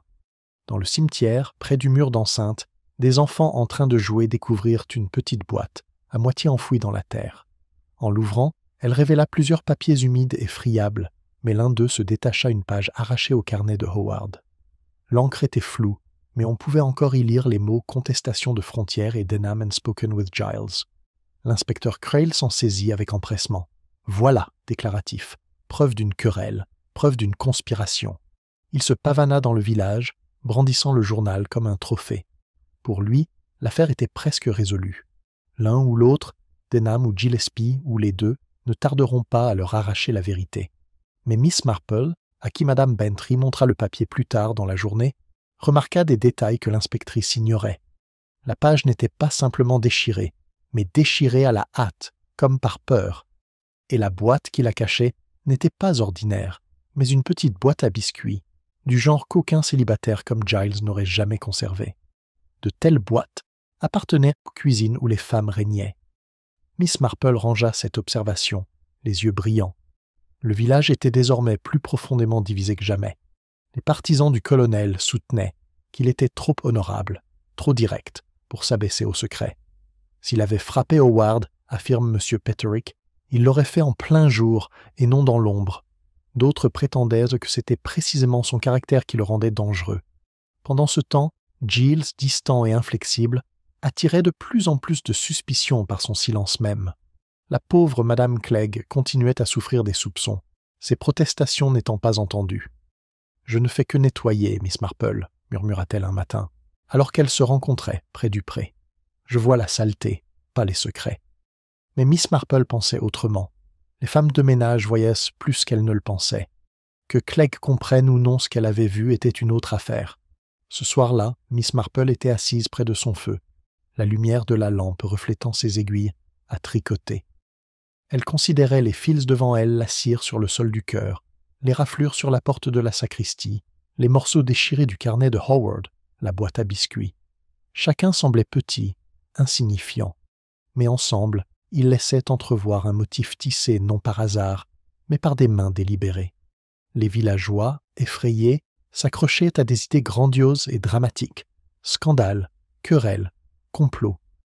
Mais la longue expérience de Miss Marple lui apprenait que c'étaient les petits gestes, oubliés, qui révélaient la vérité. Quelqu'un avait déménagé à la lueur des bougies, quelqu'un avait traîné une botte à la hâte, quelqu'un avait caché des restes dans une boîte à biscuits. Ce n'étaient pas les actions de grands conspirateurs, mais celles de gens ordinaires, poussés par la peur, la colère ou le désespoir.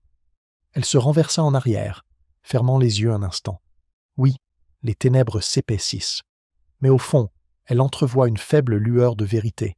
Ce n'était pas encore le moment de parler, mais bientôt, le schéma se révélera à tous. Et quand cela arriverait, craignait-elle, le village serait obligé de se regarder avec des yeux qu'il avait longtemps préféré garder fermés. La découverte de la boîte à biscuits avait plongé St. Mary Mead et dans un état d'agitation qui s'accentue d'heure en heure. Personne ne doutait désormais que la mort de M. Howard était un meurtre. L'effraction à la sacristie, le carnet disparu, la lettre de menace adressée à M. Symington et les fragments enfouis indiquaient tous une tentative délibérée de dissimuler un fait grave. Pourtant, la question subsistait, qui avait bien pu articuler ces actes. Et derrière cette question se cachait une autre, murmurée dans les chaumières, et derrière les rideaux tirés, frapperaient-ils à nouveau? La conviction de l'inspecteur Crail avait changé. Là où autrefois il traquait Madame Clegg, il ne voyait plus que les noms de Denham et Giles sur la page retrouvée. Son ton triomphant annonça au sergent Wilkins « L'un de ces deux est notre homme. Les preuves se réduisent, Wilkins. Elles se réduisent toujours. Mais pour mademoiselle Marple, qui observait discrètement l'inspecteur défiler dans le village, sa satisfaction semblait prématurée, comme un homme admirant un puzzle auquel il manque plusieurs pièces. Le colonel Denham supporta sa nouvelle notoriété avec une indignation tonitruante. Il sillonna la place du village, clamant son innocence à qui voulait l'écouter, et même à ceux qui refusaient. Howard était « un fouineur indiscret », hurla-t-il. « Mais un meurtre ? Absurde ! Je ne laisserai pas mon honneur ternir par un ramassis de ragots. » Ces protestations, cependant, sonnèrent creux pour beaucoup. Plus un homme criait fort, plus certains étaient prompts à douter de lui. M. Giles, au contraire, restait silencieux. Il poursuivait ses promenades solitaires, les yeux baissés, ses réponses sèches lorsqu'on l'invitait. Aux yeux des villageois, son attitude distante semblait une confirmation. « Il se cache parce qu'il est coupable », annonça Mme Price Ridley. « Croyez-moi, L'inspecteur va bientôt le mettre au fer. Sa certitude se répandit comme de l'encre, maculant chaque conversation. Miss Marple observait les deux hommes avec la même attention. Elle songea à l'emportement du colonel, si prompt à s'emporter, et au secret de Giles, si facilement pris pour de la culpabilité. Pourtant, la nature humaine, songea-elle, était rarement aussi simple. L'innocence revêt souvent le visage de la culpabilité, et la culpabilité celui de la dignité. Elle l'avait trop souvent constaté pour se laisser tromper par les apparences. Vendredi matin, un autre choc secoua le village. Madame Clegg, la femme de ménage, s'effondra en larmes sur les marches de l'église, affirmant avoir été menacée. Une voix dans l'obscurité, sanglotant, lui dit que si je ne me taisais pas, je finirais par taire comme Howard. Les villageois se rassemblèrent autour, chuchotant et pointant du doigt. Pour certains, c'était la preuve de sa culpabilité, les coupables crient toujours au loup. Pour d'autres, c'était la preuve qu'elle savait quelque chose. L'inspecteur, irrité, rejeta ces affirmations comme de l'hystérie. Mais Miss Marple, qui avait aidé la pauvre femme à se relever, remarqua le tremblement de ses mains, la peur crue dans ses yeux. Ce n'était pas une feinte. Madame Clegg avait bel et bien été effrayée, que ce soit par une voix réelle ou par des ombres évoquées dans son esprit. La peur elle-même était une évidence. Miss Marple ne pensait pas à la culpabilité, mais à la pression exercée. Et la pression, mal dirigée, faisait souvent remonter des vérités cachées à la surface. Cet après-midi-là, Miss Marple rend visite au docteur Haydock. Elle le trouva à son cabinet, retroussant ses manches après avoir soigné un patient. Il l'accueillit avec sa chaleur habituelle et brusque. « Vous aurez envie de parler d'Howard, dit-il aussitôt. Tout le monde le fait. Tout le village est en proie à des spéculations. Je prescrirai le silence, si seulement ils acceptaient. » Miss Marple sourit. « La spéculation est une sorte de tonique, docteur. Elle donne aux gens l'illusion du contrôle. » Le médecin renifla. Illusion, en effet. Pendant ce temps, l'inspecteur chargeait, ignorant la moitié de l'essentiel. Howard n'était pas idiot. Il prenait des notes parce qu'il se doutait de quelque chose, je parie. Je l'avais prévenu un jour que Founé pouvait mal finir. Les aiguilles de Miss Marple claquèrent doucement tandis qu'elle écoutait. « Et sur quoi, à votre avis, a-t-il bien pu tomber ?» Haydock haussa les épaules. Une querelle de terrain, sans doute. Le caractère du colonel et les manières étranges de Giles suffisent à semer le trouble. Ou peut-être quelque chose de plus petit, de plus mesquin. Le meurtre naît souvent de la mesquinerie. Les yeux de Miss Marple pétillèrent légèrement. Oui, j'ai constaté que c'était vrai. Pendant ce temps, l'inspecteur Crail poursuivait ses interrogatoires. Il convoqua le colonel Denham à la salle du presbytère, où les villageois s'étaient rassemblés comme des spectateurs au théâtre. Le colonel fanfaronna, le visage rouge de colère, niant toute querelle au-delà de la banalité. Oui, Howard m'a bloqué à la porte de la sacristie. Oui, je l'ai maudit, le traitant d'idiot prétentieux. Mais un meurtre? Jamais. Je l'aurais abattu à la vue de tous si j'en avais eu l'intention.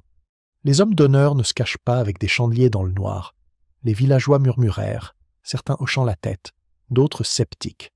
Giles, appelé ensuite, ne se montre pas plus conciliant. Il resta assis, raide, répondant d'un ton sec. « Howard m'a abordé au sujet des limites, m'a-t-il dit. Il prétendait que j'en portais sur les terres de la paroisse. Je lui ai dit de parler au notaire. C'était fini. Et vous n'aviez plus de dispute ?» insista Crail. « Non. » Les yeux de Giles vacillaient, et Miss Marple, assise tranquillement au fond, remarqua le léger serrement de sa mâchoire. Ce n'était pas l'expression d'un homme coupable pris en flagrant délit de mensonge, mais celle d'un homme fier, contraint de s'expliquer devant ceux qui ne le croiraient jamais. Ce soir-là, Miss Marple fait sa promenade habituelle devant le cimetière. L'air d'automne était vif, les feuilles sèches sous ses chaussures. Elle s'arrêta près de la porte de la sacristie, examinant le seuil de pierre usé. Une légère marque persistait, plus fraîche encore, comme si quelqu'un était récemment passé à pas pressés. Elle se pencha, apparemment pour ajuster son châle, et traça le bord de l'éraflure du doigt. Oui, c'était nouveau. Quelqu'un continuait de hanter la sacristie la nuit, bien après la mort d'Howard. En se levant, elle aperçut Margaret Goodwin quittant l'église avec un panier de fleurs. La jeune femme se mit à chercher Miss Marple. « Oh, vous m'avez fait une telle peur, dit-elle essoufflée. Je ne faisais que préparer l'autel. » Miss Marple sourit doucement. « Bien sûr, ma chère, les fleurs sont magnifiques. » Mais tandis que Margaret s'éloignait précipitamment, les joues rouges, Miss Marple songea. La peur envahissait la jeune femme, même si l'identité de la personne ou de la personne restait floue. Le week-end n'apporta guère de répit. La note anonyme à Symington était désormais l'objet d'interminables conjectures. Certains jurent que l'écriture ressemblait à celle de Giles. D'autres insistaient sur celle de Denham. L'avocat lui-même, nerveux et pâle, confia à Miss Marple qu'il craignait que le tueur ne frappe à nouveau. « C'est une chose terrible, Miss Marple, » murmura-t-il, « d'être réduit au silence à jamais pour en savoir trop. »« Oui, » répondit doucement Miss Marple, « même si parfois ce n'est pas le fait d'en savoir trop qui apporte le danger, mais le fait d'en savoir juste assez. » Cette nuit-là, elle resta longtemps assise près du feu, son tricot oublié sur ses genoux. La cire, les éraflures, la boîte à biscuits, les pages déchirées, tout cela tourbillonnait dans son esprit. Chacun était un fil, petit et fragile, mais ensemble, ils commençaient à tisser une tapisserie. Elle repensa à Howard, précis, observateur, méticuleux. Un homme qui remarquait trop de choses et qui, en les notant, avait scellé son destin. Miss Marple se renversa en arrière, les yeux fixés sur l'ombre du clocher devant sa fenêtre. Le filet de l'inspecteur se resserrait, mais autour du mauvais poisson. Denham, Giles, Clegg Each avaient des défauts, certes, mais ces défauts n'étaient pas une culpabilité. Quelque part parmi ces détails oubliés se trouvait la vérité, et elle la sentait proche, très proche. Et pourtant, elle sentait aussi le danger grandir, car celui qui avait réduit Howard au silence n'en avait pas fini. Le carnet volé, les pages enfouies, les menaces murmurées, tout indiquait une main toujours active, toujours désespérée. Le schéma était presque parfait. Mais avant qu'elle puisse le révéler, Miss Marple savait qu'un autre coup allait se jouer sur l'échiquier, peut-être le plus dangereux à ce jour. À l'aube du dimanche, le village de St. Mary Mead était tendu comme une corde de violon. Les ragots avaient tourné au vinaigre, perdu leur saveur d'antan. Il n'était plus satisfaisant de murmurer des querelles ou de spéculer sur des rencontres clandestines, maintenant que le malaise était plus profond, avec le sentiment que l'ombre qui planait sur eux ne se dissipera pas avant que quelque chose de pire ne survienne. Et comme Miss Marple le savait par de longues observations, la nature humaine se plie souvent à de telles attentes. Le révérend Goodwin dirige l'office du matin, les mains tremblantes. Son sermon était hésitant, rempli de platitudes sur la lumière qui perce les ténèbres, mais sa voix se brisa à mi-chemin, et Margaret dut le soutenir d'une main sur son bras. L'assemblée se retire en silence, évitant le regard des autres. La peur ne concernait plus seulement ce qui venait de se passer, mais ce qui pourrait encore arriver. Le soir, la peur s'est réalisée. Ce fut Madame Bantry qui donna l'alerte. À 7h30, revenant de chez un voisin, elle coupa le chemin qui longeait le cimetière. La porte de la sacristie était ouverte, oscillant légèrement au vent. Curieuse et inquiète, elle jeta un coup d'œil à l'intérieur et hurla. M. Symington, l'avocat, gisait étendu sur le sol de la sacristie, ses lunettes brisées, un bleu sombre se formant sur sa tempe.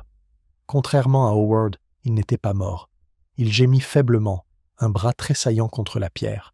La nouvelle se répandit comme une traînée de poudre. En quelques minutes, la place se remplit de monde, se pressant malgré les cris de l'inspecteur qui lui demandait de reculer. « Tentative de meurtre !»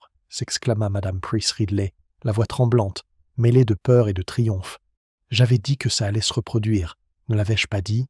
D'autres murmuraient des prières, tandis que les enfants, réduits au silence par leur mère, fixèrent le tumulte, les yeux écarquillés. Le docteur Haydock arriva rapidement, se frayant un chemin à travers la foule. Il se pencha sur Symington, examina sa blessure et annonça, vivant mais de justesse. Il fallait le transporter immédiatement. Un autre coup pareil. Eh bien, il n'y aurait plus besoin de médecin. Son ton grave réduit au silence même Madame Price Ridley. L'inspecteur Crail était hors de lui. Il arpentait la pièce à toute allure, interrogeant quiconque se trouvait à sa portée. Qui avait vu Symington en dernier? Qui avait remarqué des étrangers? Qui était entré dans l'église? Les réponses arrivèrent par bribes. Symington s'était rendu à la sacristie après le dîner, disant vouloir vérifier certains documents. Personne ne l'avait vu sortir. Une silhouette sombre avait été aperçue près du mur du cimetière, mais homme ou buisson, personne ne pouvait le dire. Dans la confusion, chaque détail s'embrouille. D'abord Howard, maintenant Symington, tonna Crail. Ceci le prouve sans l'ombre d'un doute Giles ou Denham. La querelle des frontières, les notes qui y mènent. Un de ces hommes a frappé ce soir, prêt à tout pour faire taire Symington avant qu'il n'en dise plus. Les villageois hochèrent la tête, avides de certitude. Giles apparut au bord de la foule, fut accueilli par des regards hostiles.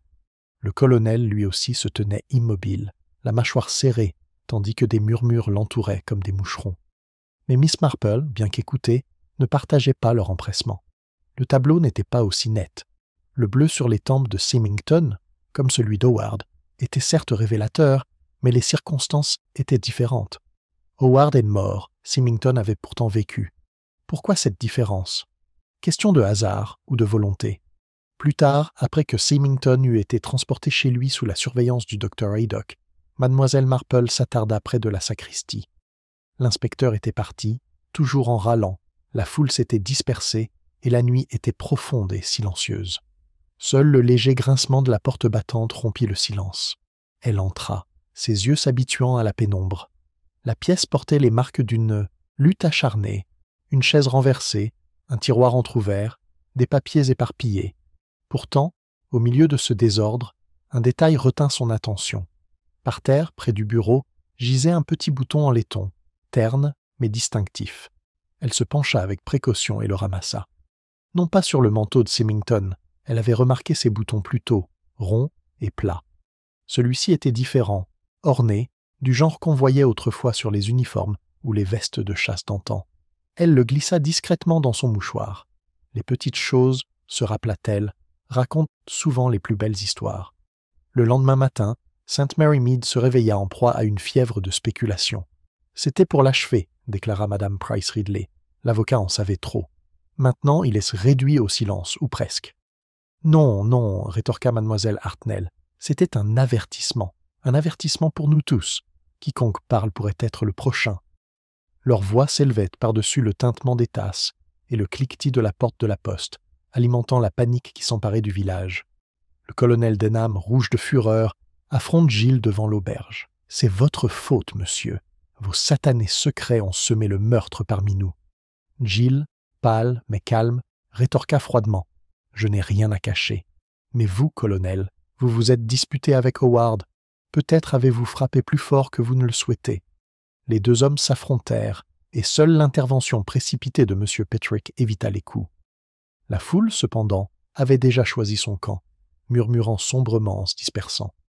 Au presbytère, Margaret Goodwin tremblait en parlant à Miss Marple. « Oh, Miss Marple, c'est affreux. D'abord le pauvre M. Howard, maintenant M. Symington. Léonard mange et dort à peine. Il craint que l'église elle-même ne soit souillée. Il a dit hier soir qu'il aurait préféré ne jamais venir à St. Mary Mead. » Miss Marple posa doucement sa main sur la sienne.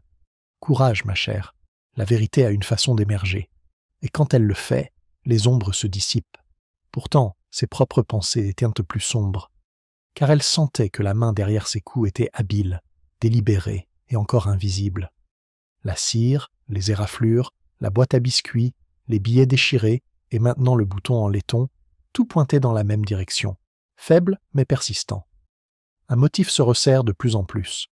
Cet après-midi-là, le docteur Haydock lui rend visite. « Symington vivra, dit-il d'un ton bourru, mais il est faible, et je ne veux pas qu'il soit pressé de questions pour l'instant. » L'inspecteur était furieux, mais je lui ai clairement dit « Mon patient d'abord, la justice ensuite. » Pourtant, l'individu marmonna quelque chose avant de sombrer dans l'inconscience. Un seul mot, clocher. Étrange, non? Il le murmura 2 fois, puis s'éteignit. Le regard de Miss Marple s'aiguisa. « Clocher », répéta-t-elle doucement. Pour d'autres, cela n'aurait peut-être rien signifié. Pour elle, c'était un fil, fin mais brillant, reliant l'ombre qui planait sur eux depuis le début. Car tout s'était passé sous la surveillance du clocher. La mort d'Howard, les billets volés, les menaces, et maintenant l'agression de Symington. Un symbole, peut-être, ou quelque chose de plus littéral. Elle resta assise longtemps après le départ de Haydock, son tricot immobile sur ses genoux. Le clocher, haut et gris, projetait chaque jour son ombre sur le village. Mais les ombres, Miss Marple le savait, ne tombaient pas sans un objet pour les projeter. Et quelque part dans ce fouillis de ragots et de peurs, de fanfaronnades et de secrets, se trouvait l'objet que le coupable avait frappé 2 fois et pourrait encore frapper. Le schéma était plus clair maintenant, bien que non complet, mais il le sera bientôt. Car Miss Marple sentait que le meurtrier devenait désespéré, et le désespoir finit toujours par se trahir. L'attaque contre M. Symington avait plongé St. Mary Mead et profondément triste. Lundi, le village avait à peine retrouvé sa gaieté. Les rideaux étaient tirés plus tôt, les voix se réduisaient à des murmures, et même les enfants, d'habitude irrépressibles, marchaient deux par deux vers l'école, d'un pas calme. L'ombre du clocher semblait plus longue, plus sombre, comme si la pierre elle-même absorbait la peur de ceux qui vivaient sous elle. L'inspecteur Crail marchait avec une vigueur renouvelée, déclarant qu'une arrestation était imminente. Pourtant, derrière ces fanfaronnades, Miss Marple percevait un malaise. Il n'avait pas encore osé porter d'accusation formelle, et les preuves, malgré ses assurances tonitruantes, étaient fragiles. Le bouton retrouvé dans la sacristie, les notes déchirées, les murmures de querelle, tout indiquait des directions, mais aucune de concluante. Et Miss Marple, qui avait vu plus que quiconque la folie humaine, savait que la vérité ne résidait pas souvent dans les signes les plus criards, mais dans les plus infimes hésitations. Ce matin-là, elle se rend chez Symington. L'avocat, pâle et affaibli, était alité sous la surveillance sévère du docteur Haydock. « 5 minutes seulement, prévint le médecin. Pas de contre-interrogatoire, Jane.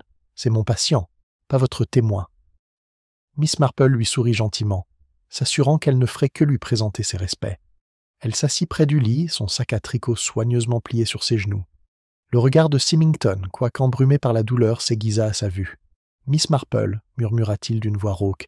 Ils essayèrent de m'en empêcher. « Silence maintenant, dit-elle doucement en lisant le couvre-lit. Pas besoin de t'énerver. Tu as prononcé le mot clocher, paraît-il. Tu voulais dire quelque chose de particulier. » Ses lèvres tremblaient. L'ombre du clocher. Howard l'avait dit. Il remarqua quelque chose. Ses forces l'abandonnèrent et il ferma les yeux. Miss Marple ne le pressa pas. Elle en avait assez. Des mots à moitié formés en disaient souvent plus que des discours. Elle quitta la maison, plongée dans ses pensées. Howard avait dit quelque chose à propos du clocher, quelque chose dont Symington se souvenait. Le clocher était plus qu'un symbole. C'était un point de vue, un repère, une présence qui dominait tout le village. De son ombre, on pouvait apercevoir des secrets. Peut-être Howard avait-il été témoin de quelque chose sous cet angle, quelque chose d'inoffensif pour les autres, mais révélateur pour lui. Cet après-midi-là, Miss Marple fit une lente promenade dans le cimetière, s'arrêtant souvent pour observer le terrain. Les villageois pensaient qu'elle se reposait simplement, son âge justifiant ses retards, mais en réalité, ses yeux ne manquaient pas grand-chose. Elle nota que l'ombre du clocher tombait à différentes heures, suivit son tracé sur les tombes, les murs et la porte de la sacristie. Oui, pensa-t-elle, il y avait quelque chose que Howard avait remarqué et dont quelqu'un d'autre avait craint qu'il ne parle. Le soir venu, Miss Marple résolut d'agir. Elle invita le colonel Denham, M. Giles, Mme Clegg et les Goodwin à prendre le thé dans son cottage, soi-disant pour discuter des comptes de la moisson. Personne ne pouvait refuser facilement la politesse, était encore monnaie courante à St. Mary Mead. L'inspecteur, apprenant la réunion, eut un sourire narquois. « Laissez bavarder avec ses amis, » dit-il au sergent Wilkins. « La vieille dame pense que le tricot résout tout. » Mais Miss Marple ne tricotait pas pour le confort cette fois-ci. Elle préparait son examen final. Son salon était lumineux et accueillant, le feu crépitait, la théière fumait. Elle installa ses invités avec une fermeté douce, le colonel Denham dans le fauteuil, Jill, raide comme un piquet, près de la fenêtre, Madame Clegg s'agitant nerveusement au bord, les Goodwin côte à côte sur le canapé.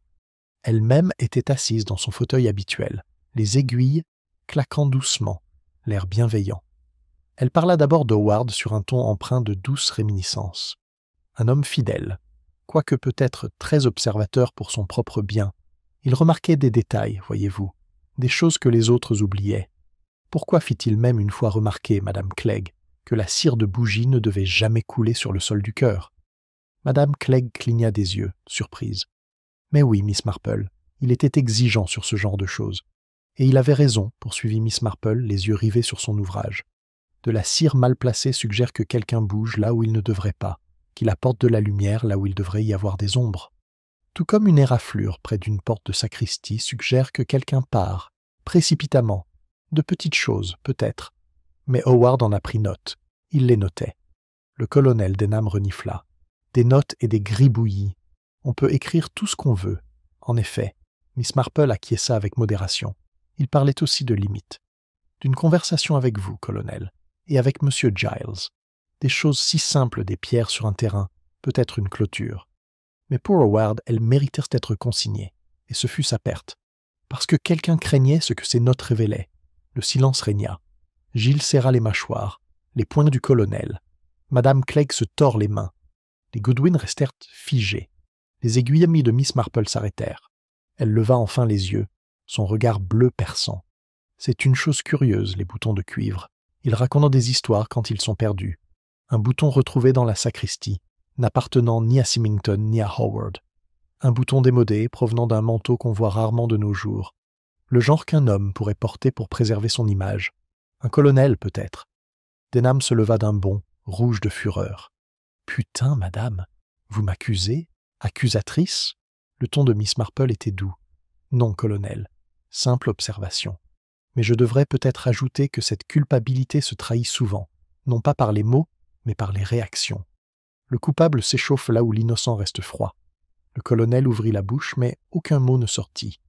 L'absence de sa femme s'était dissipée et la maladie semblait soudain évidente. La salle retenait son souffle. Miss Marple reprit son tricot, la voix calme. « Pourtant, je ne pense pas, colonel, que vous ayez frappé Howard. Votre colère est trop ouverte. » Non, la main était plus calme, plus désespérée. Quelqu'un qui craignait le regard d'Howard, ses notes, son souvenir de ce que révélait l'ombre du clocher. Quelqu'un qui se déplaçait à la lueur des bougies, qui cachait des restes dans une boîte à biscuits de sa propre cuisine, qui tremblait à chaque murmure. Ses yeux se tournèrent enfin vers le coin, où Madame Clegg était assise, le visage blême. La femme de ménage poussa un cri étranglé. « Non, je n'ai jamais voulu dire « Oh, Seigneur, pardonne-moi !» La salle s'est enflammée. Le colonel Denham criait. Giles jurait à voix basse. Margaret Goodwin se couvrait la bouche d'horreur. Mais Miss Marple leva la main, calme comme toujours. « Pas de paroles précipitées, s'il vous plaît. Ce n'est pas encore terminé. » Car Miss Marple savait que l'emportement de Madame Clegg ne marquait pas la fin du motif. C'était un autre point, certes, mais pas le dernier. La vérité était encore plus profonde, et elle devait la révéler, patiemment, soigneusement, jusqu'à ce que chaque fil soit en place. Ainsi, tandis que les autres haletaient et murmuraient, les aiguilles de Miss Marple claquèrent doucement à nouveau. Le tissage final se formait, et, bientôt, très bientôt, le motif complet apparaîtrait à l'ombre du clocher. Le salon du cottage de Miss Marple avait rarement été aussi tendu. Le colonel Denham se tenait raide comme un piquet près de la cheminée, le visage rouge de rage. Giles, les bras croisés, fixait le tapis d'un regard froid, son air distant teinté de malaise. Madame Clegg, tremblante, s'essuyait les yeux avec un mouchoir froissé, tandis que le révérend et sa femme restaient figés, consternés. Et au centre de tout cela, les aiguilles de Miss Marple claquèrent sans discontinuer, le rythme tranquille de son tricot étant le seul bruit de la pièce. Finalement, elle laissa son travail de côté et leva les yeux, l'air doux mais le regard perçant.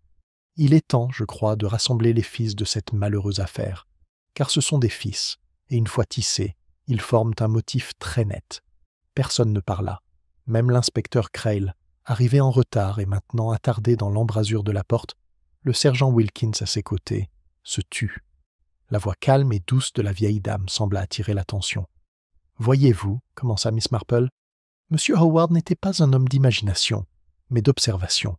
Il remarquait les moindres détails et, consciencieux, les notait.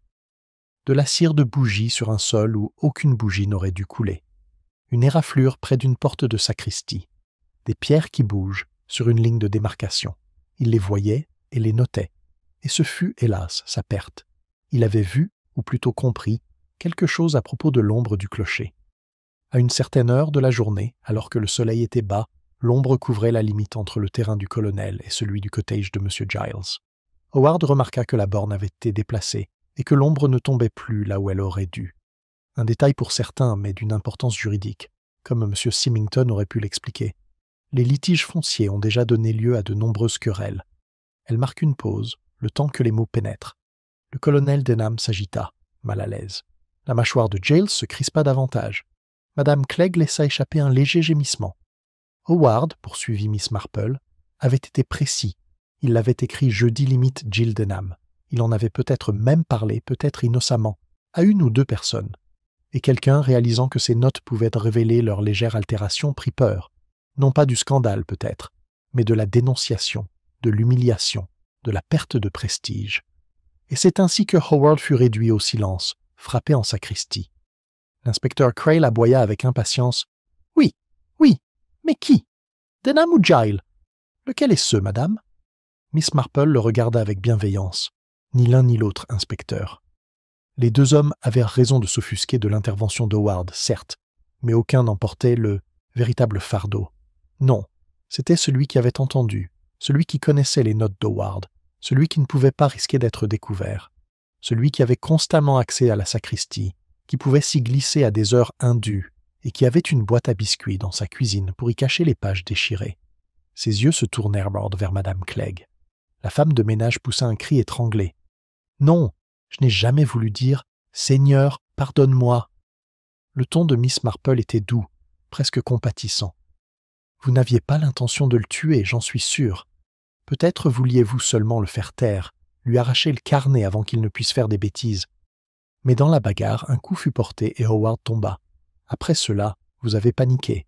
Vous avez tenté de détruire les preuves en déchirant des pages et en les cachant dans votre boîte à biscuits. Vous êtes même retourné plus tard à la sacristie, fouillant à la lueur des bougies, laissant de la cire sur le sol et une éraflure dans votre hâte. Lorsque Symington a commencé à s'intéresser à la question des limites, vous avez craint qu'il ne découvre ce que Howard avait enregistré et vous avez donc tenté de nouveau de le faire taire. Mais la chance l'a épargné, bien que votre coup ait failli lui être fatal. La salle était complètement silencieuse. Madame Clegg enfouit son visage dans son tablier, sanglotant sans retenue. Les autres fixaient, horrifiés, la femme qui époussetait leur banc et récurait leur sol depuis des années. « C'est souvent ainsi, » dit doucement Miss Marple. « L'âme humble et négligée, pressée par la peur et le ressentiment, peut agir avec un désespoir qui surprend tout le monde. Vous craignez d'être démasquée, Madame Clegg, non seulement pour avoir déplacé la pierre, ce que je soupçonne d'avoir fait à la demande d'autrui, mais aussi pour votre propre implication. Une petite tromperie, peut-être à la suggestion du colonel ou pour faire plaisir à M. Giles, semblait inoffensive. Mais une fois que Howard s'en est aperçu, c'est devenu périlleux. Et vous, la pauvre femme, en avez fait les frais. Le colonel Denham a fanfaronné. Mais bon sang, vous dites qu'elle a déplacé la limite pour moi. Je n'ai jamais posé la question. Miss Marple leva la main. Je crois, colonel, que vous avez fait remarquer distraitement, peut-être devant elle, combien votre épagneul pourrait courir plus facilement si la pierre se trouvait plus loin. Un mot anodin, sans plus. Mais pour Madame Clegg, désireuse de s'attirer ses faveurs, c'était devenu un geste. Elle déplaça elle-même la pierre, et lorsque le regard perçant d'Howard le remarqua, elle sut que la vérité éclatera. Gilles prit alors la parole, à voix basse. Et comme la ligne passait près de mon chalet, ils m'y ont branché. Je me demandais pourquoi Howard me regardait si bizarrement ces derniers temps. Miss Marple inclina la tête. Oui, la tragédie n'était pas le fruit de la malveillance, mais de l'incompréhension, de la peur et de la folie. Madame Clegg frappa pour se protéger et, ce faisant, ruina la vie même qu'elle cherchait à préserver. L'inspecteur Crail referma son carnet, mais son visage exprimait plus de gêne que de triomphe. « Tiens, tiens, marmonna-t-il, je suppose que la vieille dame a raison. Wilkins, emmenez-la en garde à vue. » Madame Clegg pleurait tandis qu'on l'emmenait, protestant faiblement qu'elle n'avait jamais eu l'intention de tuer. Les villageois, en apprenant cela, secouèrent la tête, incrédules. Cette femme timide, cette femme de ménage entre toutes.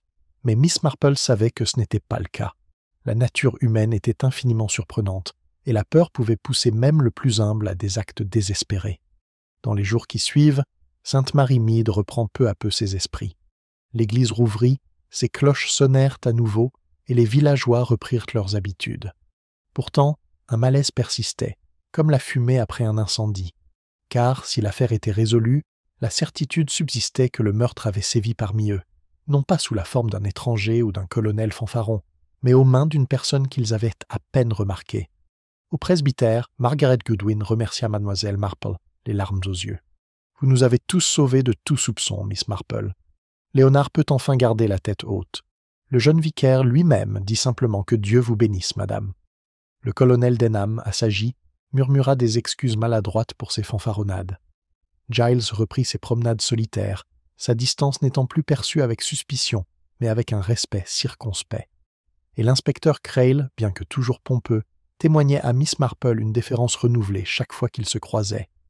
Un soir, alors que le soleil se couchait et que l'ombre du clocher s'étendait sur la verdure, Miss Marple était assise dans son jardin, son tricot sur les genoux. Elle songea, non sans tristesse, à madame Clegg. « Quelle folie !» murmura-t-elle. « Penser qu'une pierre déplacée dans un mur puisse avoir plus d'importance qu'une vie humaine. Mais ainsi vont les choses. L'orgueil, la peur et un peu de folie tissent plus de tragédie que la malice ne le pourrait jamais. » Ses aiguilles claquèrent d'un nouveau doucement. Le village finit par oublier, comme toujours. Pourtant, Miss Marple se souviendrait de la cire, de l'éraflure, de la boîte à biscuits, du bouton, de l'ombre du clocher et de la façon dont chaque petit détail oublié l'avait menée à la vérité. Et ainsi l'ombre qui avait obscurci St. Mary Mead fut enfin levée, même si la leçon qu'elle portait demeurait que la nature humaine, dans sa faiblesse et sa folie, projette les ombres les plus longues de toutes.